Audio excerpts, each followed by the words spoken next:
Under lock and warning, deep within the archives of the South Carolina Historical Society, lies a sealed document dated March of 1847, a relic so grim that its label alone has frozen the breath of every scholar brave enough to unearth it.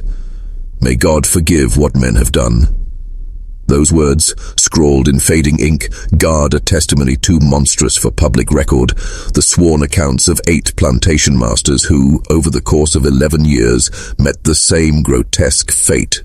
Each man mutilated with surgical precision, each attack timed with ritualistic exactness, occurring within 24 hours of an unspeakable deed. The assailant was never captured, never named in any official registry, but among freedmen, after the Civil War's smoke cleared, the whispers began. Fragments of a legend passed from trembling lips about a man they called Silas the Silent. A field hand stripped of his voice, his vocal cords scarred beyond repair, who turned his muteness into vengeance, a vengeance so calculated, so unearthly in its patience, that even those he fought to avenge dared not speak his name aloud. What follows is a reconstruction, a resurrection, of the events that the authorities of South Carolina deliberately buried beneath decades of silence. A pattern of punishment so precise, so morally indicting, that it was easier for the record keepers to erase it from history than confront what it revealed about the machinery of the plantation world. Before we step into the darkness of Silas's story, and the 8 men who suffered his wordless wrath, I must ask something of you. This channel exists to exhume the forgotten horrors of American history, the stories the textbooks dare not touch. If you believe history's shadows deserve light, subscribe now and tell me, where are you listening from? Comment your state or city below and join this descent with me, because what you are about to hear is not folklore. It is documented truth. The rediscovery of the sealed testimony did not happen by chance. In 2003, a graduate student's obsession pried open what time had tried to erase. What she uncovered would stalk her research and her dreams for years to come. The South Carolina Low Country of 1836 was a land of breathtaking deception, a paradise painted over human misery.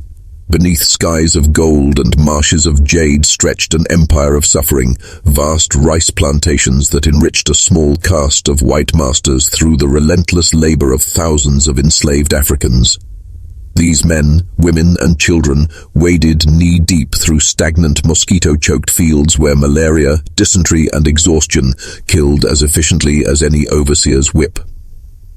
40 miles to the east, Charleston stood as the glittering mask. Its grand balls, its towering steeples, its cultured airs, concealing the reality that the surrounding countryside functioned as a vast lattice of labor camps.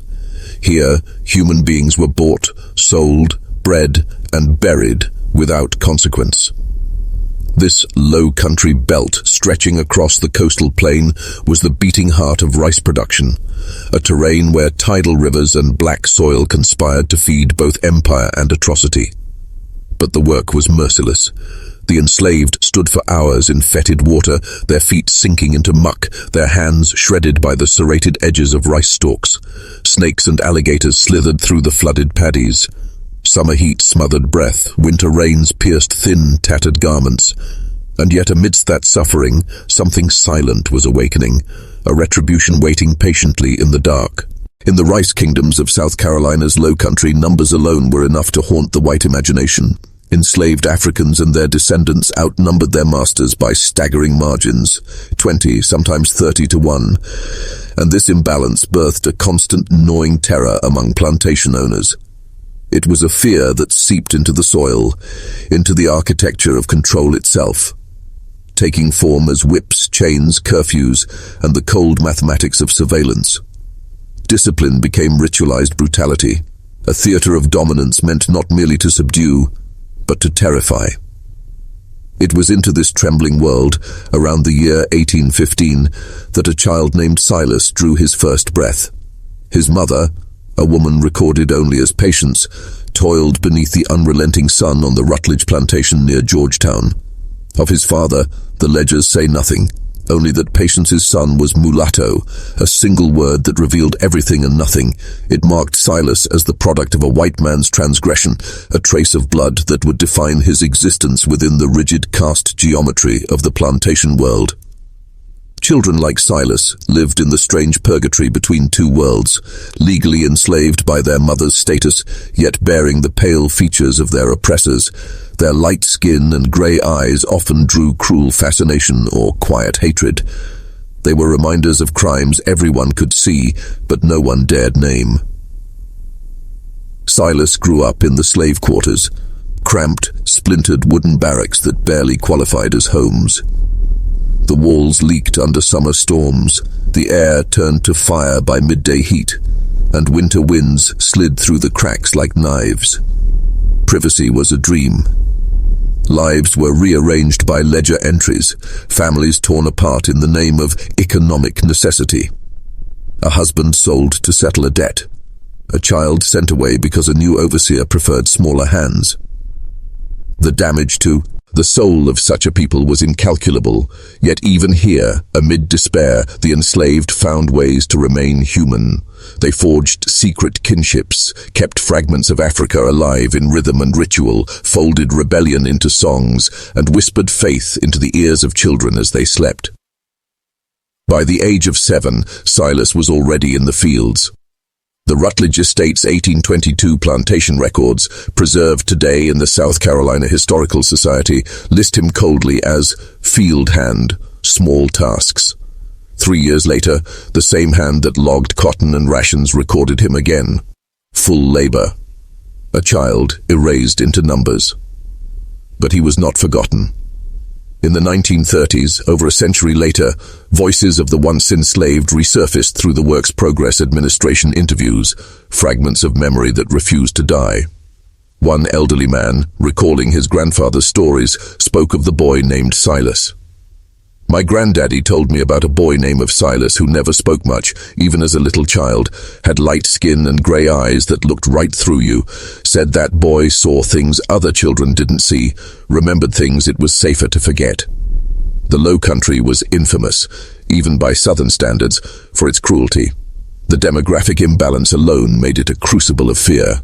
Every rustle in the cane, every whispered prayer in the quarters could be mistaken for rebellion. After the Denmark-Vesey conspiracy of 1822, that fear became hysteria. Charleston authorities claimed to have uncovered plans for a vast slave insurrection, whether real or imagined remains debated, but the white response was merciless. 35 black men were hanged, laws tightened like noose ropes. Night patrols multiplied. Armed riders scoured the back roads beneath moonlight, demanding papers from any black soul who dared walk after dusk. Every sound in the dark, a creak, a footstep, a whisper, could mean death. And somewhere within that silence, in the shadows of the rice fields, the boy with the grey eyes was watching. By law, enslaved people were forbidden to read or write, but after the Vesey panic, even the act of praying became suspect. New decrees swept across the South Carolina Lowcountry. No religious gatherings without white supervision, no meetings after dark, no whispers that could not be heard by an overseer. The message was unambiguous, written in terror and blood. Resistance would be met with annihilation. It was in this suffocating climate of fear and repression that Silas crossed into adolescence. The year was 1828. He was 13, and sometime that fall, something happened. Something so brutal, so shrouded in silence, that the truth was swallowed by history itself. The surviving records are cold, precise, and mercilessly sparse. In the Rutledge Plantation medical log, October 1828 bears a chilling entry. Slave boy, approximately 13 years, severe injury to larynx and vocal cords, cause undetermined, recommended observation. A second note, written in a different hand, adds a darker layer. Silas unable to work, recovering from discipline incident. That single word, discipline, concealed worlds of horror. On a plantation, discipline could mean a whipping that tore flesh from bone. It could mean branding, mutilation, or something unspeakably worse. Whatever occurred left Silas permanently altered. From that day forward, his voice was broken. According to testimonies collected decades later, he could still make sounds. Hoarse grunts, strangled whispers, ghostly imitations of speech. But the melody of language was gone. His throat was scarred, his voice destroyed beyond repair. Whether the injury was punishment, accident, or deliberate mutilation was never recorded. But from that day on, Silas the Silent was born. A boy stripped of voice, moving through the plantation world like a shadow among the living. He became an enigma. His muteness made him seem harmless to eerie to others. Overseers often overlooked him, assuming his silence meant obedience. But to those who worked beside him, there was something unsettling in his stillness, a quiet that seemed to see everything. The Rutledge Plantation, like many in the rice-growing lowcountry, operated under what was called the task system rather than gang labor. Each enslaved worker was assigned a daily quota, a specific field to hoe, a measure of rice to thresh, a trench to dig. In theory, once the task was done, their time was their own. In reality, the tasks were calculated to consume every hour of daylight, often forcing work long after sunset. Yet within this cruel arithmetic, faint traces of autonomy survived. In the margins of their exhaustion, enslaved people cultivated small gardens behind their cabins, planted okra, yams, and collard greens, fished the nearby rivers, and sold what little they could to buy soap, cloth, or tobacco. These fragments of freedom were lifelines, proof that even in bondage, the human will to live, to choose, could not be fully extinguished. But Silas was different. When others used their few free hours to tend gardens or rest, he watched, he listened. His silence became his camouflage. People forgot he was there. And in that invisibility, he gathered knowledge like a hunter sharpening his blade.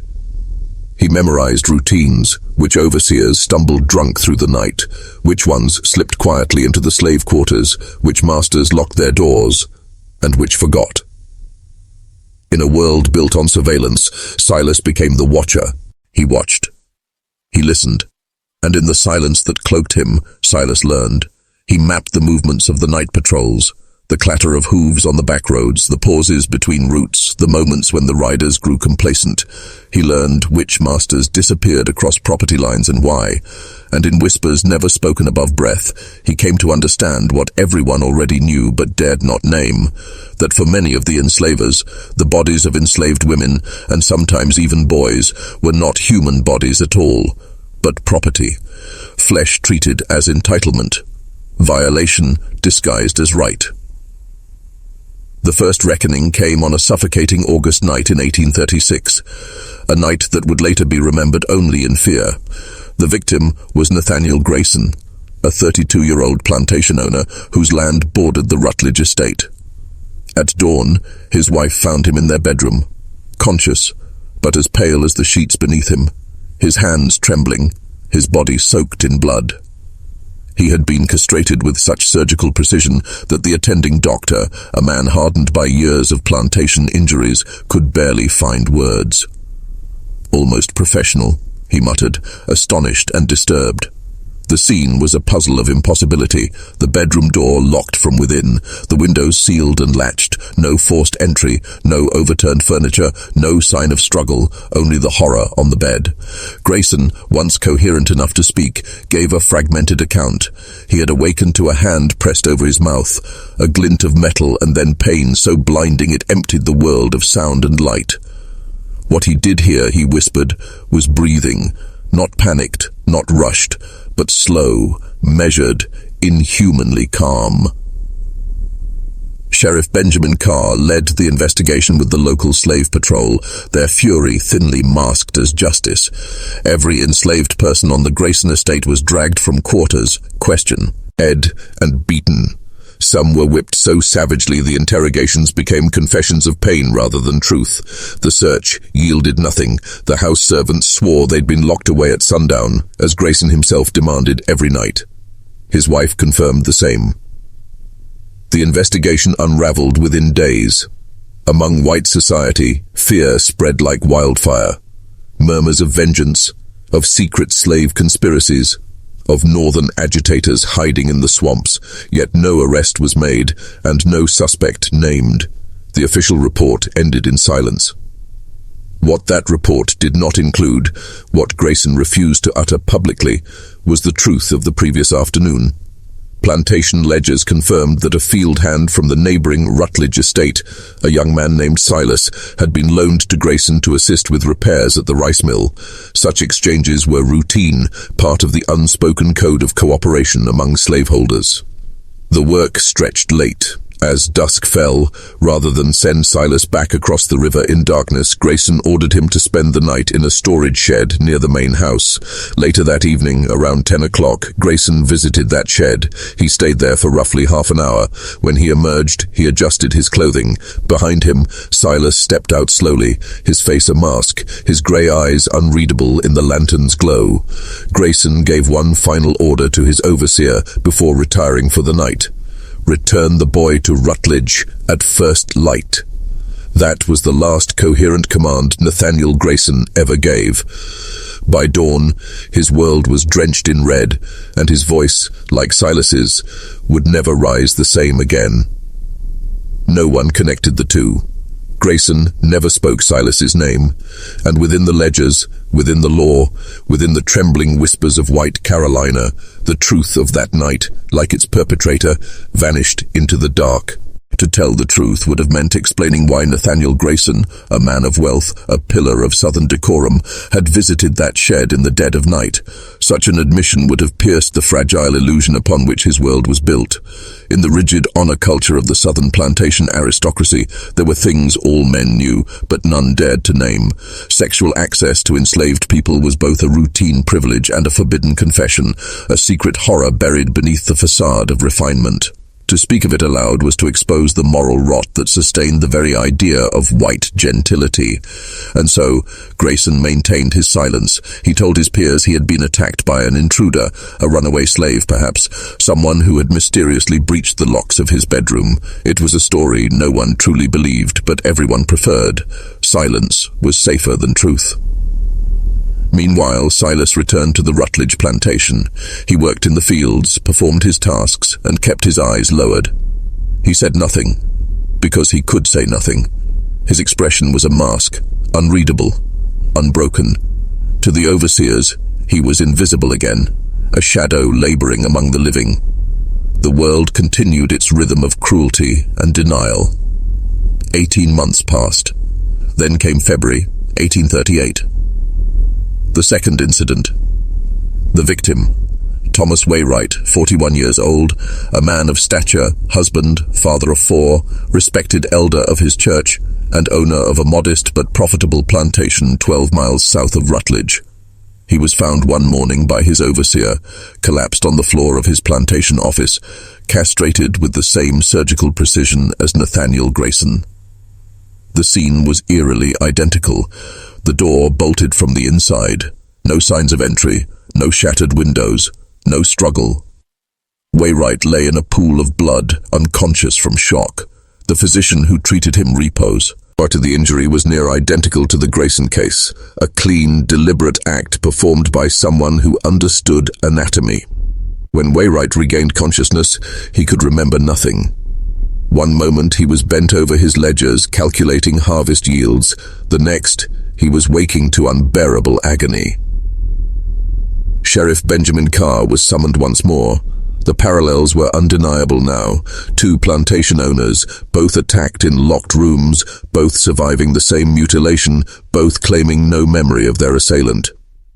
Rumors exploded across the low country, theories bred like flies in the heat, a slave uprising, a vengeful abolitionist assassin, a madman targeting the planter elite. The white community whispered of unseen hands moving through the night, testing the locks of their houses.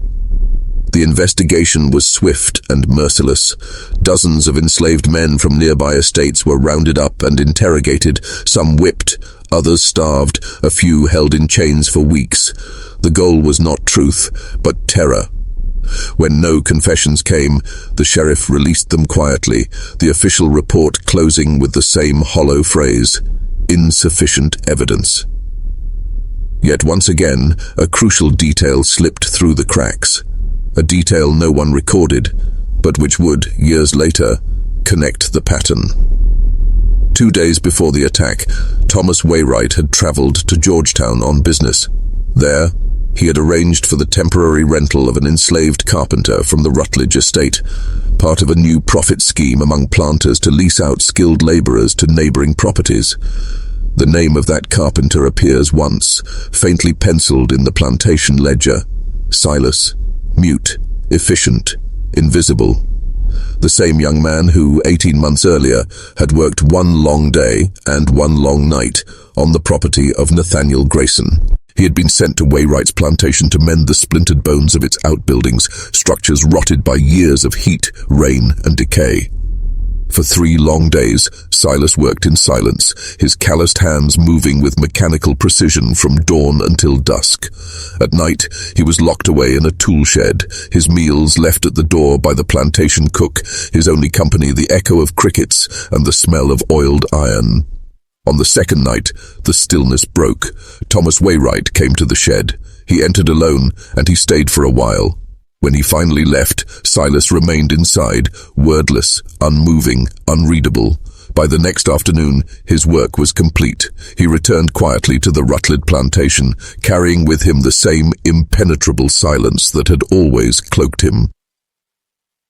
The following morning, Wainwright was found in his office, drenched in blood, mutilated with the same surgical precision that had haunted the Grayson case. The door was locked from the inside. There were no footprints, no broken hinges, no sign that anyone had entered or escaped, and yet someone had. No connection was drawn, because no one was looking for one. In the rigid logic of the slave-holding South, it was inconceivable that an enslaved man, especially one robbed of speech, might harbor thoughts of vengeance so deliberate, so precise. To them, the enslaved were property, bodies that toiled, not minds that planned. Their suffering was acknowledged only as background noise in the machinery of profit, that they could think, that they could plot, that they could return pain with purpose. That idea did not exist within the plantation worldview. But in the slave quarters, the air began to hum with quiet electricity. There were no open declarations, no confessions or names spoken aloud, only whispers that slithered from cabin to cabin like wind through reeds.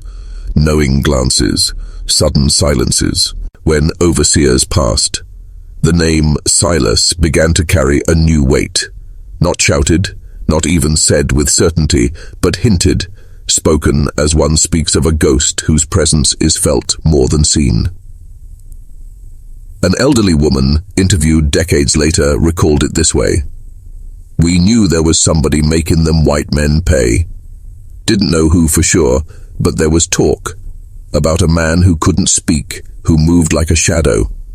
People were scared of him, but not scared like he was evil, more like you scared of a storm. You know it's coming. You know it's strong. You just get out the way." By 1840, 4 plantation masters in the South Carolina Lowcountry had suffered the same fate. Each attack unfolded with eerie precision. Sealed rooms, no forced entry, clean incisions, no witnesses, no answers. The victims, Nathaniel Grayson, Thomas Wainwright, Edmund Talbot and Henry Prescott, shared little but geography, different ages, different means, different reputations, yet all of them lived within a 20-mile radius, bound by the same arteries of wealth and water, the rice empire of the Lowcountry. And now, fear had begun to spread like rot through the roots of that empire. Among the planter class, sleep had become a fragile thing. Doors were barred, windows bolted, pistols kept close at hand. But still, unease lingered, because somewhere out there in the humid dark between the rice fields, something was moving, silent, deliberate, and unafraid. Terror had seeped into the very walls of the plantations. The once casual presence of enslaved people within the great houses, cooking, cleaning, tending fires, now carried a weight of suspicion, a shadow of dread. Masters who once moved through their estates with the unshakable arrogance of ownership began sleeping with pistols beneath their pillows. Some reinforced their doors with iron bolts. Others hired more overseers, men paid not for their skill, but for their cruelty. Whips cracked more often, chains were tightened. The illusion of control, that fragile armor of the southern elite, was beginning to fracture. The patrols grew relentless. Night after night, mounted men swept across the low-country roads, lanterns swinging, voices barking through the dark, demanding passes, dragging any black soul found beyond the quarters into the cold light of suspicion. Yet, for all their violence, for all their terror, the attacks did not stop. They came like storms, sudden, precise, without warning, each echoing the same grisly signature. A white man found mutilated in the safety of his locked chamber, the room sealed from within, the blade unseen, the silence absolute. What the planters did not understand, what they could not understand, was that the monster they feared had been before them all along, hidden in plain sight. Silas, the mute carpenter, the man whose voice had been taken, but whose will had not. For years, the Rutland plantation had turned him into profit, renting him out as labor, a tool to be loaned, a shadow that worked without complaint. And in those shadows, a pattern was forming, invisible to those blinded by arrogance.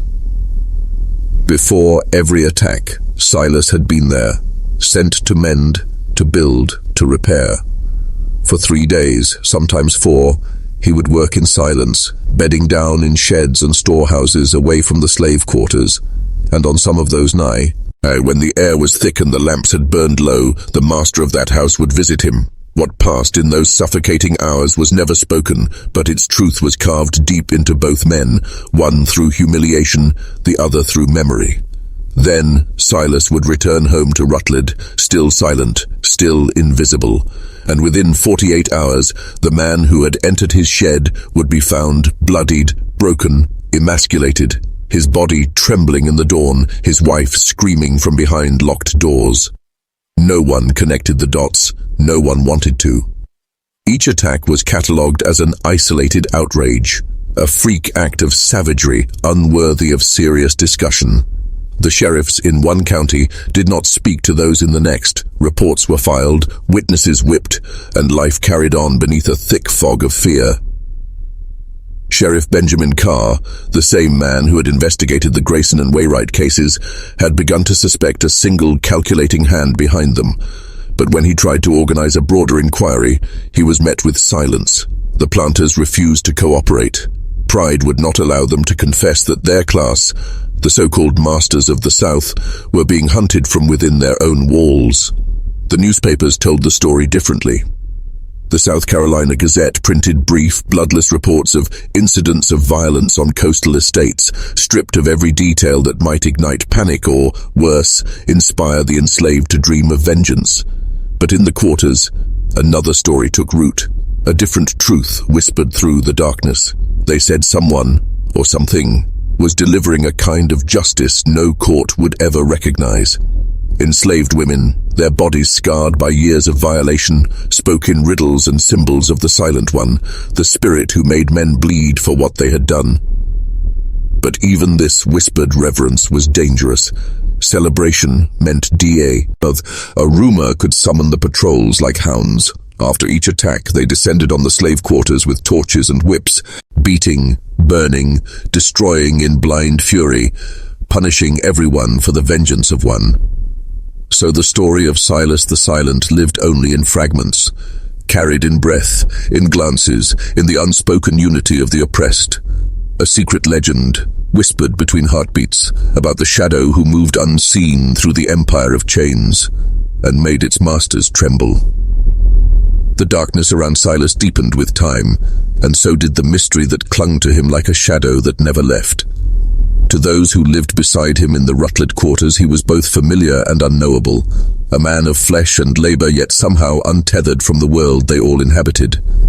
He worked without complaint, ate what was given, slept where he was told.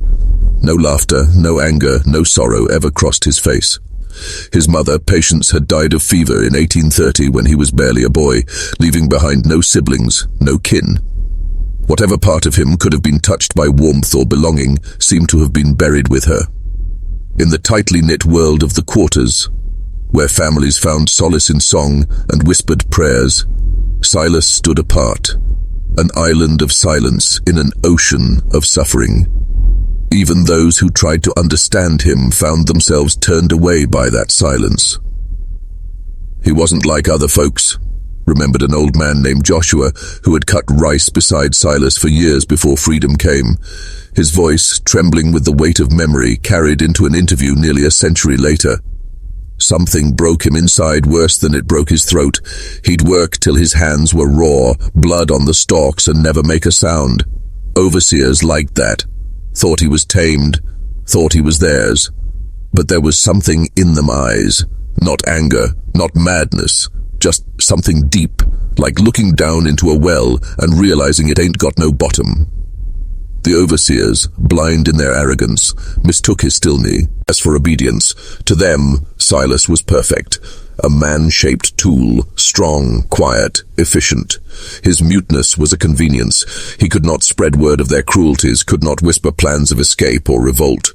He could not even cry out when they chose to violate his body or his dignity. In their eyes he was harmless, a shadow that labored and vanished with the setting sun. But the shadow had learned. Years of observation had given Silas an education far more dangerous than any written word. He studied the pulse of plantation life, the order of tasks, the comings and goings of masters and overseers. He knew the hours when patrols rode and when they drank.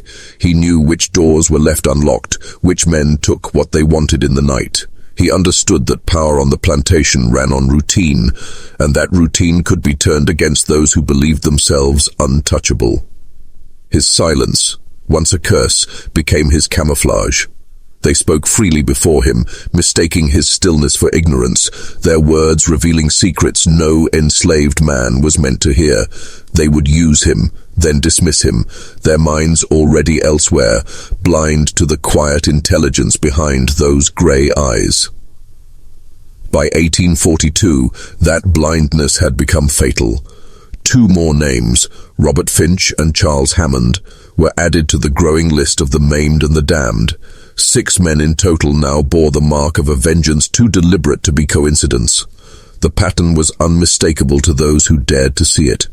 A quiet storm moving through the low country, striking without warning, without sound, and without mercy. The white world, built on certainty and control, began to tremble. Something unnatural, or perhaps something all too human, was stalking them in the dark. The Charleston Mercury sounded the alarm first, an editorial cloaked in righteous indignation, calling for a coordinated investigation into what it described as a campaign of terror against the plantation elite. A theory began to take shape. Somewhere in the shadows lurked a deranged individual, or perhaps an organized cabal of malcontents, deliberately hunting the masters of the South. Rewards were announced, bounty money promised, and the governor himself authorized the deployment of additional militia to aid local law enforcement. But, despite the bluster, the investigation collapsed under its own silence. The victims, men of wealth and prestige, would not speak. Almost without exception, they refused to answer the simplest questions. None would recount their whereabouts in the hours before the attacks. None would admit which enslaved workers had been near their chambers. To do so would mean unveiling secrets that had always been understood, but never spoken. For beneath the grandeur of the Southern elite was a rot they themselves could not name. In a world where honor outweighed truth, reputation was the coin of immortality. A man might violate enslaved women or boys without fear of the law, yet to confess it aloud, to make it public, was to shatter the illusion of gentility upon which his entire world depended. Better to bear the wounds in silence than to expose the truth. That silence, unbroken and absolute, became Silas's shield. It cloaked his vengeance more effectively than any disguise or alibi ever could. The pattern was there, visible, traceable, but no man with authority dared to turn his gaze toward it. And so the terror continued. Each strike was meticulous, deliberate. a cruel symmetry of suffering. The victims were left alive, their bodies ruined but their minds fully aware of what had been done, condemned to linger in humiliation and dread. Yet none could name their tormentor. The nightmare fed on secrecy, and secrecy ensured its survival. Then, just as the investigation threatened to vanish into bureaucratic dust, a fracture appeared in the wall of silence. Her name was Dina, a house servant on the Hammond plantation. She had seen something the night Charles Hammond was attacked. Something she could not bury, no matter how she tried. In 1842, Dina was 34 years old, a woman shaped by the cruelty of generations. She had lived her entire life enslaved, traded twice, first as a child when her owner died, again as a young woman when another man's fortune collapsed. The Hammond estate was her third prison. As a house servant, Dina lived in the uneasy space between privilege and peril. The food was better, the clothes finer, the work less backbreaking than in the fields, but proximity to the master's walls carried its own horror. From behind the veil of domesticity she had witnessed the forbidden, marital arguments whispered behind closed doors, debts that eroded family honor, punishments delivered in candlelit secrecy. In the South's hierarchy of fear, knowledge was its own death sentence. To see too much was to invite the whip, the auction block, or worse. On the night of Hammond's attack, Dina lay asleep in a narrow room adjoining the kitchen, the quarters reserved for the cook and chief house servant. Around 2 in the morning she stirred awake, reaching for the chamber pot. And then she heard it. A sound so faint she almost dismissed it as a dream. A footstep, slow, careful, on the staircase that led to the family's bedrooms. The stairs were old, every board whispering under weight. Certain steps creaked in a way that only someone who had walked them in darkness would ever know. Creaked, predictably. That old staircase had its own language. One Dina knew by heart, every groan, every sigh, every whispered protest of ancient wood beneath tired feet. She had climbed those steps thousands of times, and she knew at once that what she heard that night was not the restless settling of an old house. It was movement, slow, deliberate, cautious, a presence testing each step like a predator stalking in silence. Every instinct within her screamed to stay still, to pretend she had heard nothing. Generations of survival had taught her the price of curiosity in a master's house. To see nothing was safety, to hear nothing was life. Yet something deeper, intuition, defiance, or destiny itself, pulled her toward the door. She lit a single candle, its flame trembling like her own pulse, cupped it with her hand, and stepped toward the hallway. The mansion lay in near-total darkness, a cathedral of shadows. From the edge of the corridor she saw it. A figure at the top of the stairs, barely discernible, but undeniably human. Male, lean, moving with an uncanny stillness toward Charles Hammond's bedroom. Her heart stopped. For an instant she believed she was witnessing murder taking form before her eyes, but then the figure turned slightly, and the frail glow of her candle brushed across his face. Recognition struck like lightning. Silas, the mute carpenter from the Rutland Plantation. He had been on the Hammond estate for 3 days, repairing gallery rails, fixing warped window frames. Every night he was supposed to be locked inside the tool shed. Every night he was supposed to be contained, but there he was, free, spectral, gliding across the second floor as though the house itself had invited him in. Dina froze. Her breath caught in her throat. She watched as Silas reached Hammond's bedroom door. It should have been locked. Hammond always locked. Keddit, terrified since the string of mysterious assaults had begun across the Low Country. Yet this door opened without resistance, without sound, as though it too obeyed Silas's will. He slipped inside. The door closed. The silence that followed was suffocating. Dina's instincts screamed again. Wake someone! Shout! Run! But something stronger held her back. Maybe it was the memory of Hammond's midnight visits to the slave quarters, his cruel hands selecting women like one might select ripe fruit in a market. Maybe it was the unspoken understanding that whatever was about to unfold was not murder, but justice, ancient, wordless, and long overdue. She returned to her room and lay there in the dark, candle extinguished, heart hammering, listening for what she both dreaded and expected to come next. But no sound came, no screams, no struggle, just silence, deep, unbroken, absolute. When the first pale light of dawn crept through the shutters, the silence shattered. From above came the agonized moaning of Charles Hammond. Dinina was already in the kitchen, coaxing flame from embers, when his wife's screams ripped through the morning air. She stayed there as the doctor was summoned, as servants ran weeping through the hallways, as chaos consumed the house. And when the sheriff arrived, questioning every servant, every field hand, every trembling witness, Dinina said nothing. Not a word about the creaking steps. Not a word about the face in the dark. Not a word about Silas. But silence, when it bears witness, does not rest easy. It festers. It weighs the soul down like stone. Dinina carried that burden through the turning of the year into 1843, her eyes always finding Silas when he reappeared from time to time, watching, waiting, knowing. Silas remained a presence that haunted Dinina's waking hours. She watched him when he returned to Hammond for more repairs, a silent spectator who alternated between dread and something like reverence. He never offered her more than a passing look, but she was certain he knew she had seen him on that staircase. They existed in a fragile, dangerous stasis, each carrying a secret that could unmake the other. Then, in November 1843, the pattern tightened into a seventh strike. The victim was Daniel Merrick, a man whose brutality was notorious even in the cruel arithmetic of the Low Country. Merrick's plantation, sprawling near the Waccamaw River, ran more than 40 enslaved people through rice fields that fattened his coffers. He was infamous for inventive punishments: thumbscrews, the stocks, whippings that shredded flesh for trifles, and for appetites that extended to enslaved women and younger men.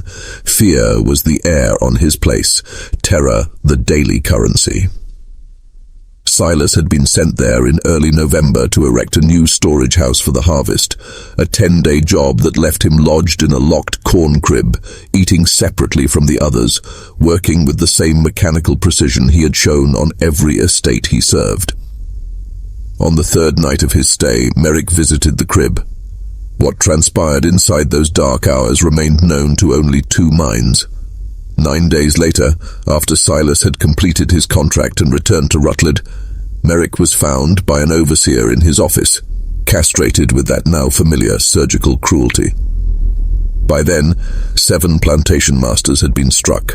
The pattern: locked rooms, no sign of forced entry, identical mutilation, victims conscious but unable to name their assailant, should have been visible. Instead, it remained diffuse, invisible by design, because the crucial facts were scattered across properties, county lines, and insulated social spheres, cliques that preferred shame over confession. The planters maintained an informal network, convening in panic to trade theories and rumors, yet none would speak plainly about the hours before the attacks or admit which enslaved hands had been on their grounds. To do so would be to expose the unspoken sins that preserved their social standing. Honor demanded omission. That very silence cloaked Silas more effectively than any disguise. The thread that bound these crimes, the mute carpenter who moved from estate to estate like a shadow, existed in plain sight. Silas had honed a method born of long observation and bitter schooling. He picked the places where he would be most overlooked, learned the geometry of plantation houses while nailing railings and fitting window frames, charted the rhythms of night patrols and overseer rounds, and noted which doors and shutters were habitually left vulnerable. When night fell, he would slip from whatever shed or crib had been his cell. Locks, Rudimentary devices to the practiced hand could be coaxed open with the right tools, and as a carpenter, he had access to metal and means. Patient, silent, and precise, he would make his way to the master's rooms and execute the act with the cold efficiency of someone who had measured both anatomy and consequence.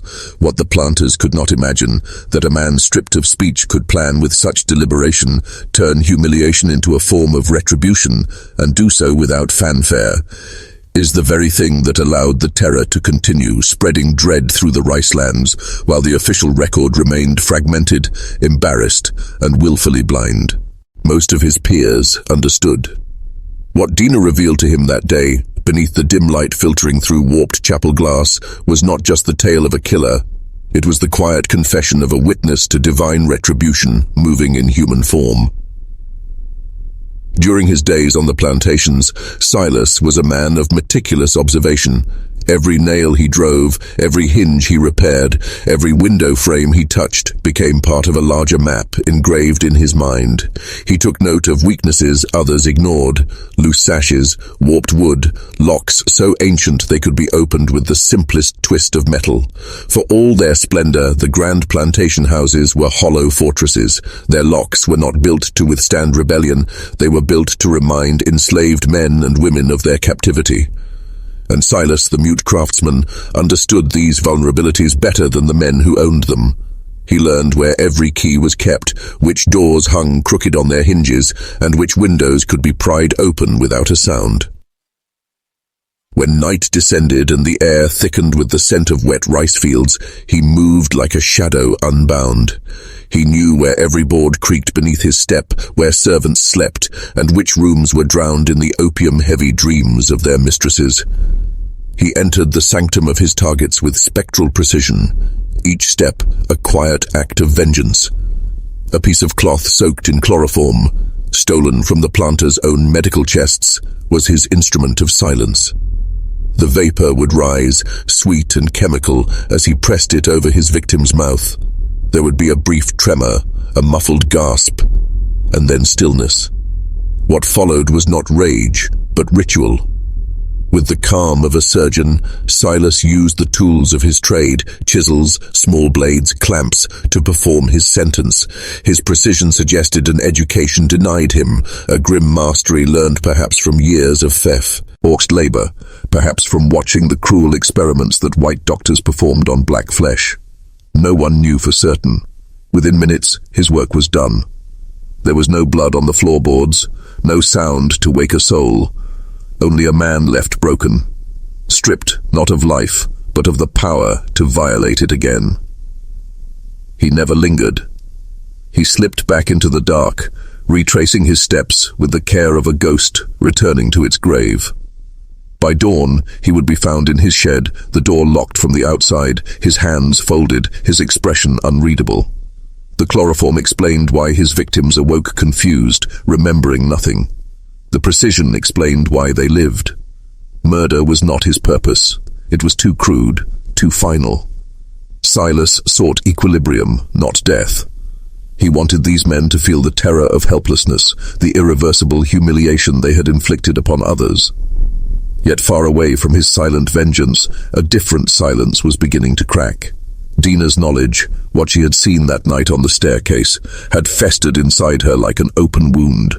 By early 1844, the weight of it had become unbearable. When she approached Reverend Thomas Clayton, she carried the burden of both witness and accomplice. Clayton, a soft-spoken Presbyterian reformer who preached cautionary sermons about sin but never named its source, agreed to meet her. Inside the chapel, beneath the carved wooden cross that had seen too many unrepentant prayers, Dina spoke in fragments. She never uttered the name Silas. She spoke instead of a man who could not speak, of footsteps in the night, of a door that should have been locked but was not. Her voice trembled as she described the deliberate movement, the eerie calm. She hinted at vengeance, not madness. She suggested that the attacker did not kill for pleasure, but to balance a scale long broken.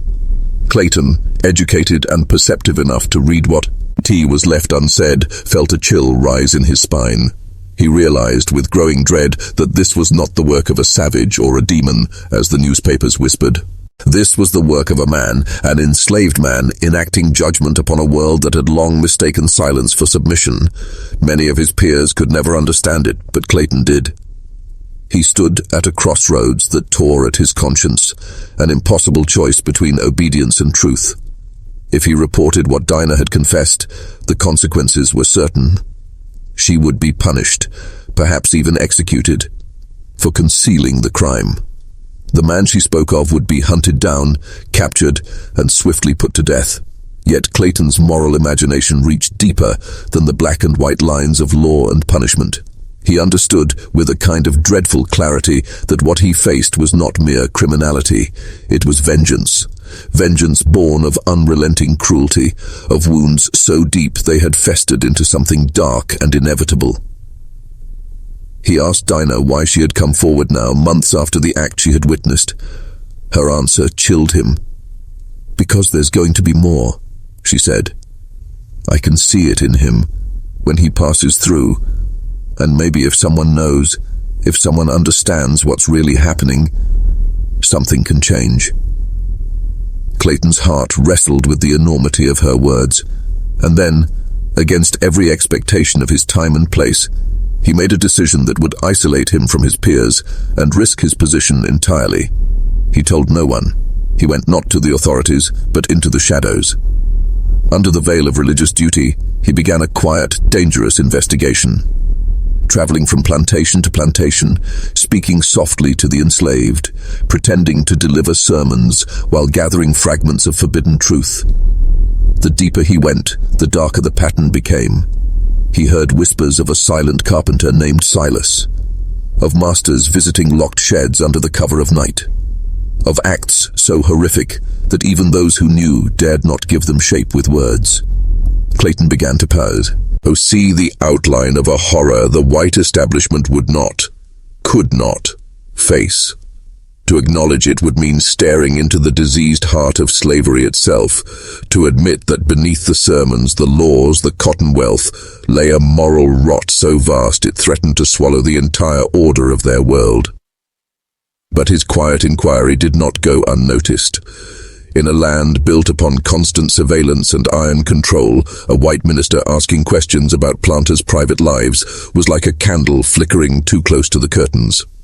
By the summer of 1844, the warning came. Clayton was summoned before a committee of concerned citizens in Georgetown, men whose smiles carried the weight of power and menace alike. They interrogated him under the guise of civility, reminding him that plantation discipline was not his concern. Their message was unmistakable. His service in the Low Country would continue only if he showed restraint, obedience, and silence. One voice stood out among them. Augustine Sheffield, a wealthy planter with cold eyes and a measured tone. "We understand," he said. "You've been asking questions about matters that do not concern the spiritual welfare of anyone, Reverend. Questions that suggest you've forgotten your place, Bo, and your purpose were here. That can be corrected, or it can be concluded. The choice is yours." Clayton felt the noose tightening. He nodded, appearing to yield. Publicly, he ceased his inquiries. Privately, he did the opposite. He began to chronicle every testimony, every secret, in journals coded in his own personal shorthand, a desperate attempt to preserve the truth if his papers were ever seized. Those journals, lost to time and discovered only in 1998 at a Charleston estate sale, now stand as the most complete record of the unspeakable reality that haunted the Low Country between 1836 and 1847. And in one entry dated August 1844, written in that careful ciphered hand, Clayton recorded his most chilling revelation yet. "I have learned the identity of the man they seek, though they know not whom they seek. He is called Silas, property of the Rutledge estate, a carpenter of great skill who cannot speak. I have come to understand why Silas cannot speak, a silence not born of nature but of cruelty. Violence had sealed his voice when he was barely 13, an act so depraved that even here in this private confession I cannot commit its details to paper. What was done to him afterward, time and again, by men who mistook his muteness for consent rather than consequence, is a chapter of horror I struggle to comprehend. And yet, I have also learned what he has done in return. God forgive me, but I cannot bring myself to condemn him. The law, in all its hypocrisy, would hang him without a moment's hesitation. But what law ever shielded him? What court ever weighed his pain? I am ordained to preach mercy, to speak of redemption and divine grace. Yet within me grows a darker prayer, that he remains free, that his terrible retribution continues, striking each man who defiled him until their blood debt is paid in full. Unaware that his story had begun to surface, Silas continued his quiet labor. The Rutland estate still profited from his rented skill. A voiceless craftsman passed from plantation to plantation like a well-used tool. To the white world, he was invisible, a shadow that hammered and sawed and mended, unnoticed, unfeared. But beneath that stillness, something inside him was shifting, burning. Those who remembered him decades later, the aged voices interviewed in the 1930s, spoke of a man who seemed to be evaporating before their eyes. He got thinner, one woman said, like a candle burning itself down from the inside. His eyes, they recalled, had grown darker, emptier, twin abysses that pulled at your soul if you looked too long. People began avoiding him, not out of fear of harm, but because his presence felt unholy, as if death itself had borrowed a human shape and simply forgotten to lie still. Then came the 8th and final attack, March 1847. It would be unlike all the others, and it would drag the buried truth screaming into daylight. The victim was Jonathan Caldwell, 47 years old, master of a sprawling rice plantation along South Carolina's Black River. Caldwell was a man drunk on power and pride, wealthier than most of his peers, owner of over 60 enslaved souls, and a legislator whose political influence cloaked him in near immunity. Where others had hidden their shame, Caldwell was a braggart, arrogant, untouchable, certain that the same system that broke others would forever protect him. In early March, he arranged through the Rutland estate to hire Silas, a simple carpenter for a grand project, the construction of a new overseer's house and the refurbishment of several decaying slave quarters, a lucrative month's labor. The Rutland overseer, enticed by Caldwell's offer, agreed at once. On March the 3rd, Silas was delivered to the Caldwell plantation, his tools neatly packed, his hands steady, his silence deeper than ever. The estate, nestled among the glistening rice fields of the Black River, had no idea that within its fences walked a man whose quiet vengeance was about to end an era of impunity and begin a legend of dread. The Caldwell plantation was larger and far more merciless than most, an empire of cruelty sprawling along the Black River, where human suffering was measured not in cries, but in profit. Its overseer, Horace Strickland, was a man whose very presence commanded dread. He carried his whip like an extension of his own arm, snapping it across backs and faces with mechanical indifference. It was said he could draw blood with a flick of his wrist, and he did so often. The enslaved people who toiled beneath him lived in a ceaseless state of terror, driven past the point of collapse, punished for the smallest perceived defiance, for glances, for pauses, for nothing at all. In the years leading up to Silas's arrival, several had died in the fields, bodies left to rot beside rows of rice, their deaths written off as accidents of labor. The air on the Caldwell estate hung heavy, thick with despair, the kind that seeps into the soul when a person learns that mercy is not coming and freedom is an impossible dream. Silas was assigned to sleep in a cramped wooden workshop, separated from the main quarters, a prison disguised as a workspace. It was a narrow, suffocating structure of rough timber, its single window barred, its door bound by a thick iron lock. Each night, Strickland himself would come to seal it, rattling the latch twice to ensure his captive's confinement.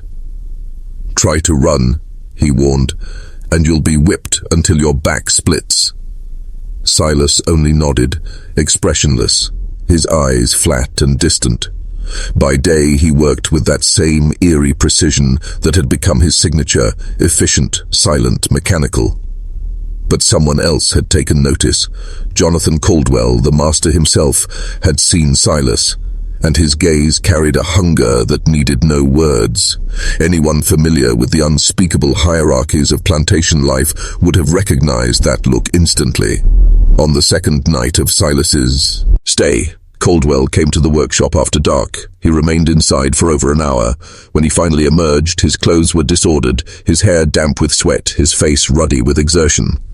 Silas stayed behind, standing motionless beside his bench, lit only by a single guttering candle, his face unreadable, like a mask carved from stone. The visits continued. 2, sometimes 3 times each week, Caldwell returned, always at night, always behind a locked door. The enslaved workers noticed, as the enslaved notice everything, but they said nothing. To speak of such things was to invite annihilation. Strickland noticed too, but his concern was not for Silas.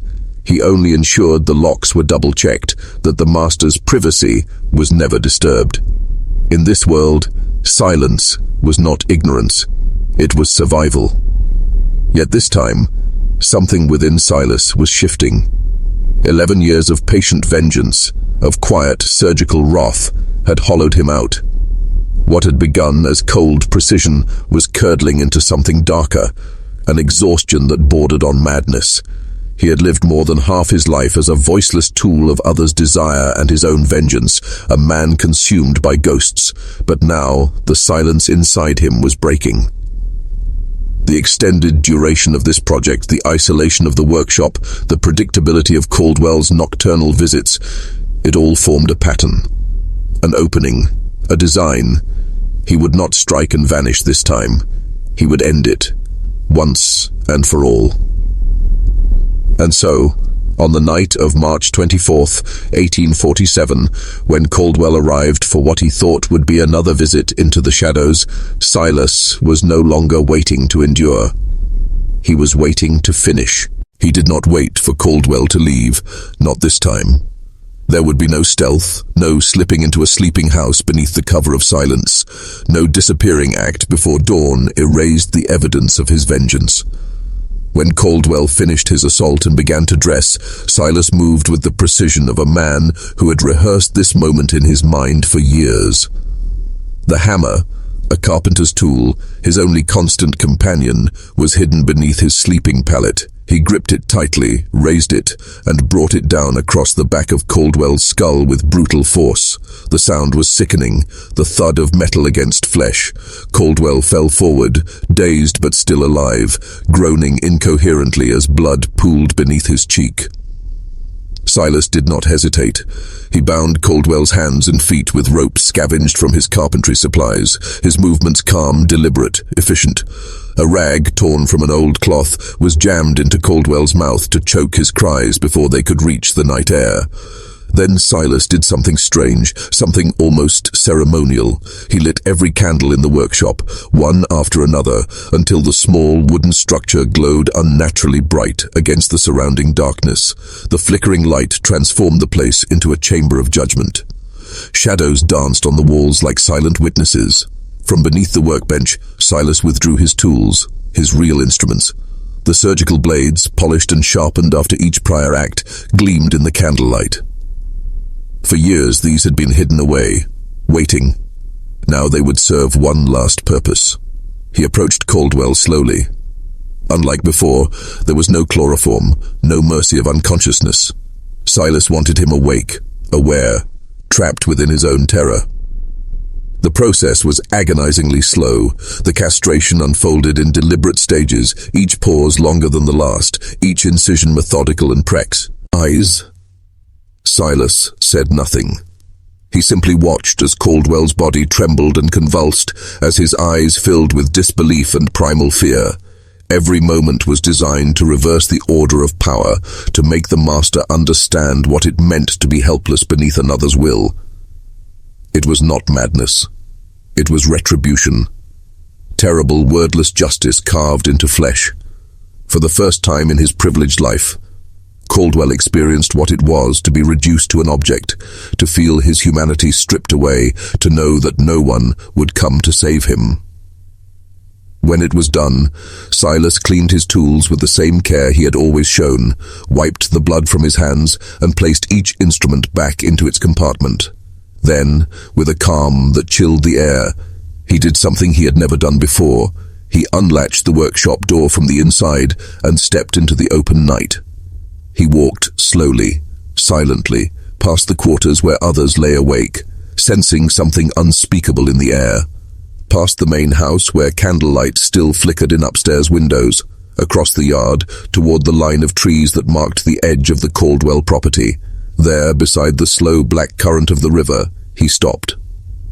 At sunrise, Overseer Horace Strickland found him standing at the water's edge, motionless. Behind him in the workshop, Caldwell still lived, barely, his muffled screams echoing through blood and shock. Strickland, armed and trembling, expected a chase, a struggle, a desperate flight into the swamps. Instead, Silas turned to face him. What Strickland saw in those eyes would haunt him for the rest of his life. There was no rage, no fear, no triumph, only a hollow stillness, the terrible vacancy of a man whose soul had already stepped beyond the boundary of the living. And that was how it ended. The night of March 24th, 1847, the eighth and final act in a story of vengeance so methodical, so precise that it defied comprehension. 8 men in 11 years, and Silas, the mute carpenter who moved like a shadow between plantations, had finally finished his work. How many others were there? How many screams were swallowed by the dark, never heard, never recorded? How many bodies carried scars that no one dared name, their shame buried beneath silence and fear?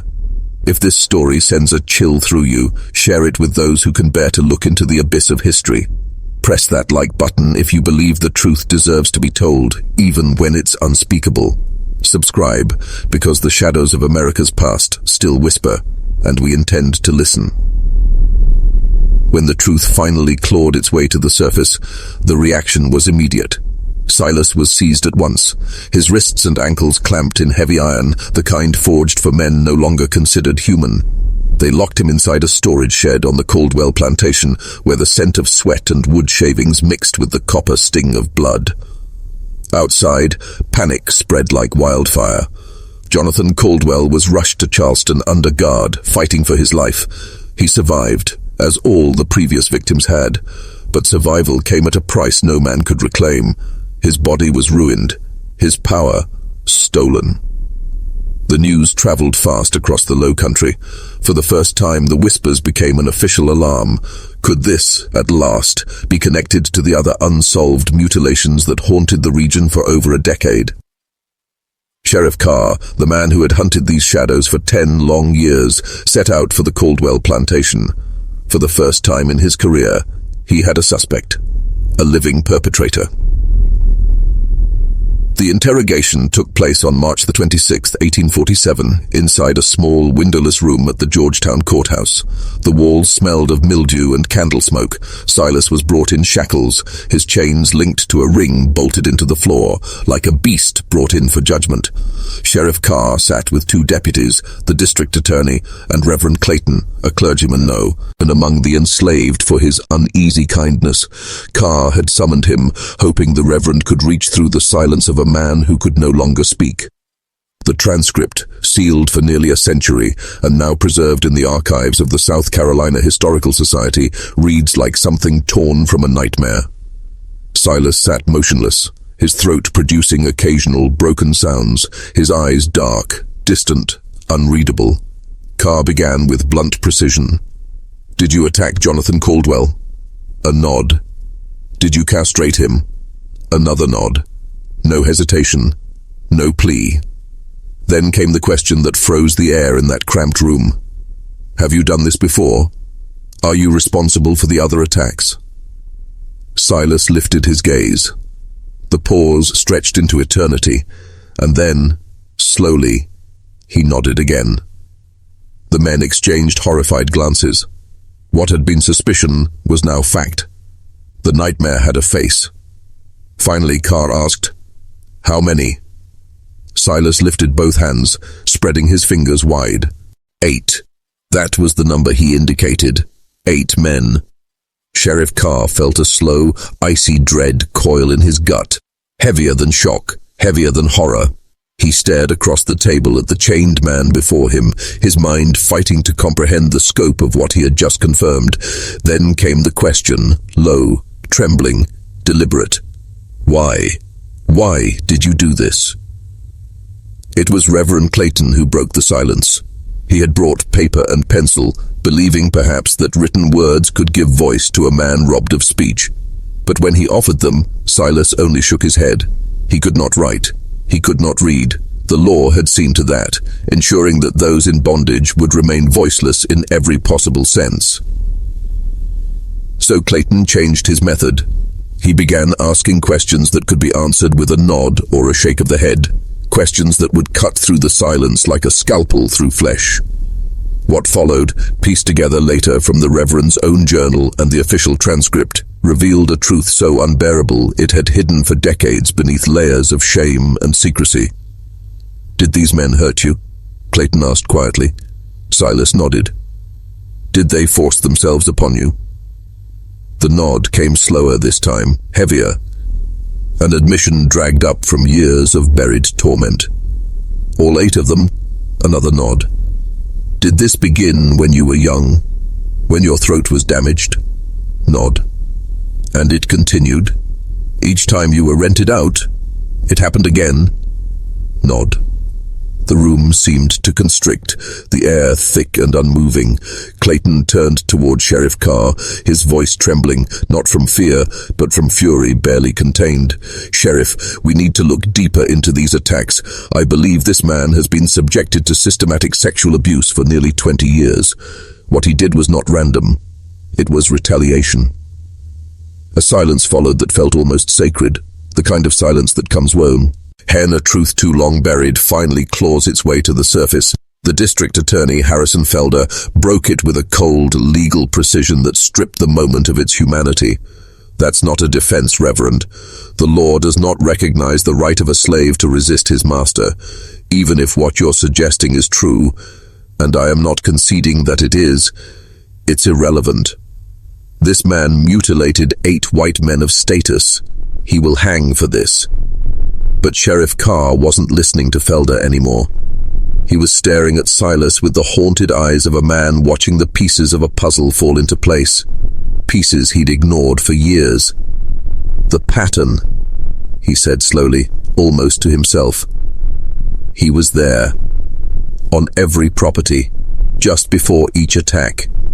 We could have seen it years ago. We could have stopped this. But we never looked at the movement of rented slaves." He paused, his voice low and hollow. "We didn't look, because we didn't want to see what we'd find." He turned toward Felder, his expression grim, resolute. "If we put him on trial, if this becomes public, every detail will come out. Why was he sent to those plantations? What was done to him while he was there? Why did 8 esteemed plantation owners, pillars of Southern society, each have this same silent, spectral figure in their service shortly before they were struck down?" Sheriff Carr's question hung in the air like a ghost that refused to leave, and in that instant, every man in the room understood what it meant. District Attorney Felder's face went pale. A public trial would drag every unspoken horror of the South's plantation system into the light. It would mean testimony, ugly, humiliating testimony about what had been done to Silas, about the crimes buried beneath the veneer of civilization. It would expose the depravity that pulsed beneath the economy, beneath the law itself. It could shake the fragile illusion of moral order. Worse still, it could spark something. A reckoning, an uprising, an awareness among the enslaved that vengeance was possible. "Better to handle this quietly," Felder muttered at last, "to preserve the peace." Carr's response came slowly, each word deliberate, heavy as iron. "We'll document what needs documenting, close the cases, mark them solved, and carry out the punishment, without spectacle." What followed was not justice. It was erasure, executed with bureaucratic precision. The official record would note that Silas, property of the Rutledge Plantation, confessed to 8 counts of assault against plantation owners between 1836 and 1847. The motive?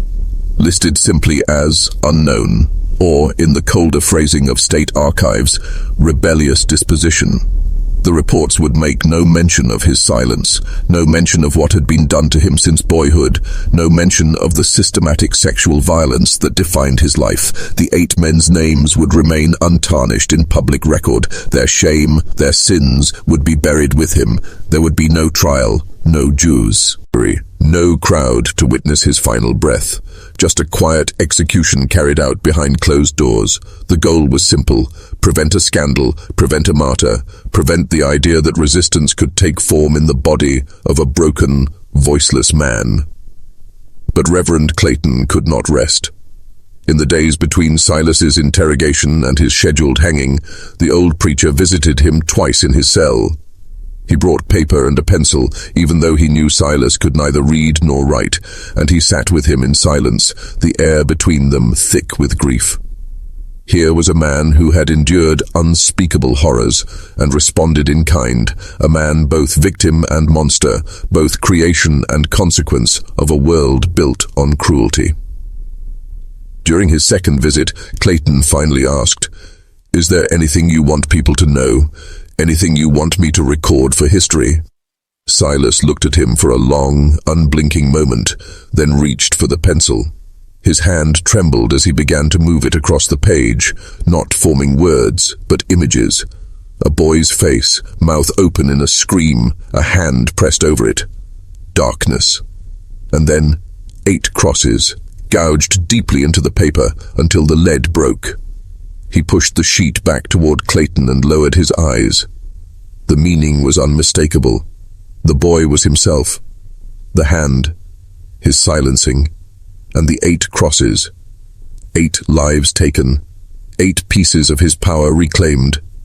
8 moments when the voiceless child he once was finally spoke through violence. It was not justice, at least not the kind men in black coats and marble halls would recognize. But it was the only justice the world had ever left for him.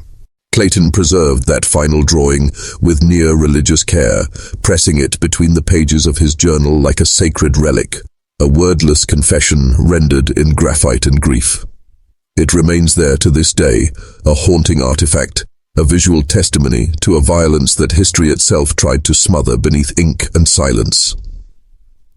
The execution was set for April the 15th, 1847, dawn, Georgetown Courthouse Square.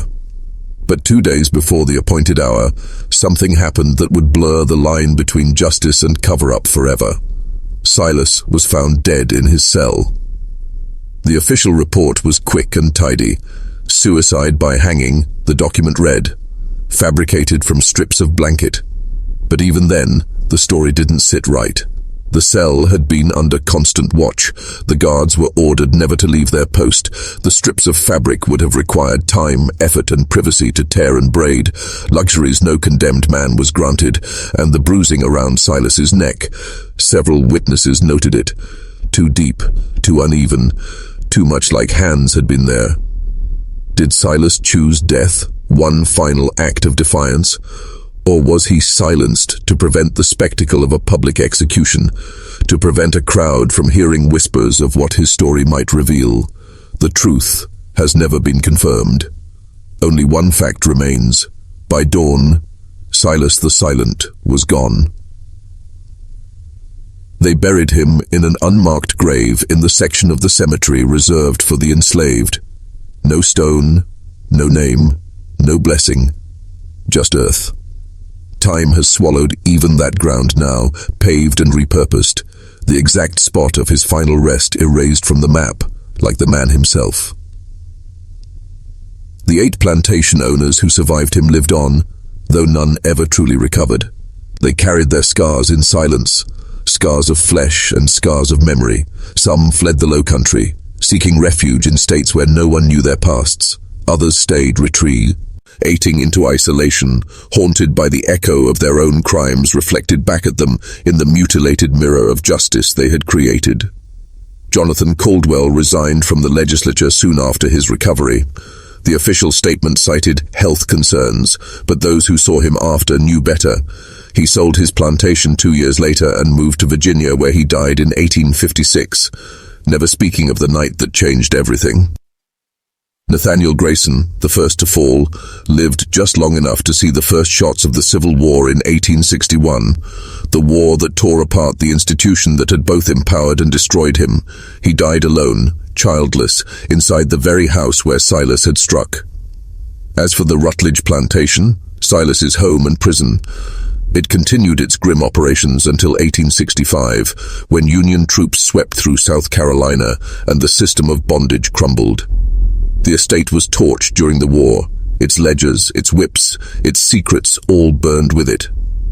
What became of those who had labored there, those who had known Silas, perhaps even suspected the truth, remains unknown.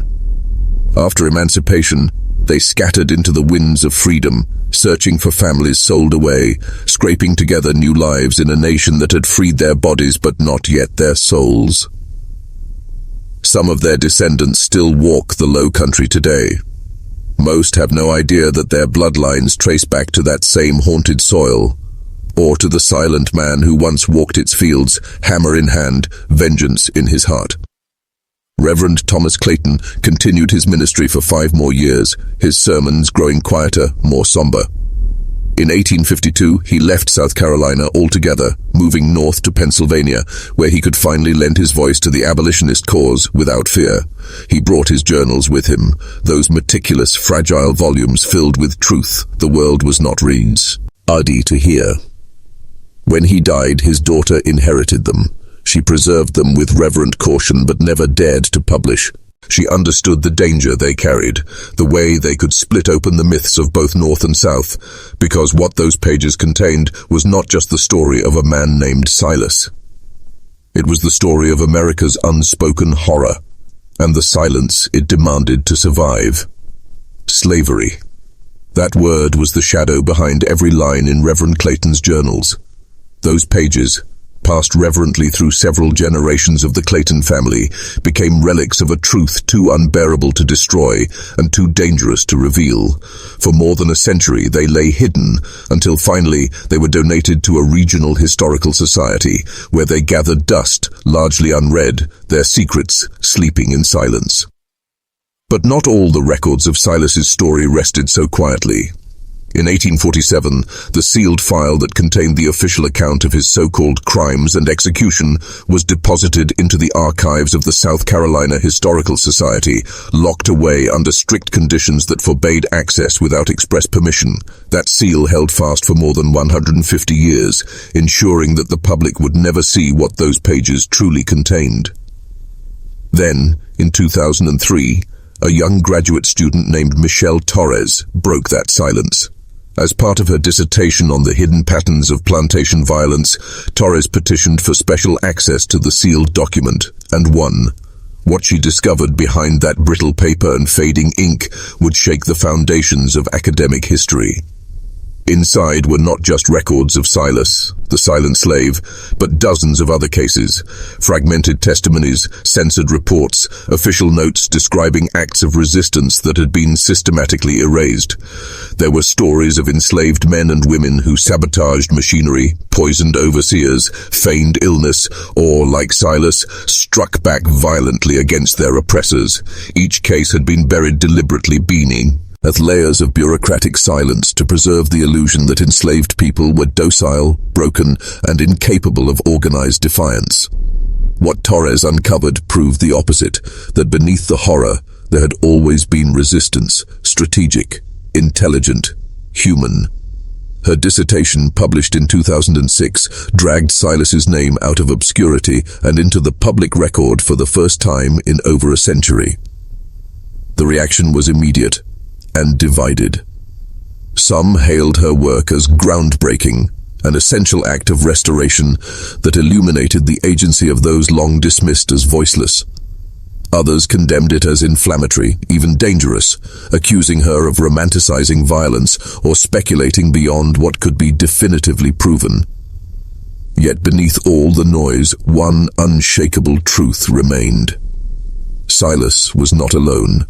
His story was not an aberration. It was a symptom of a world built on exploitation, where sexual violence was a tool of control, and where revenge, when it came, was born from centuries of pain.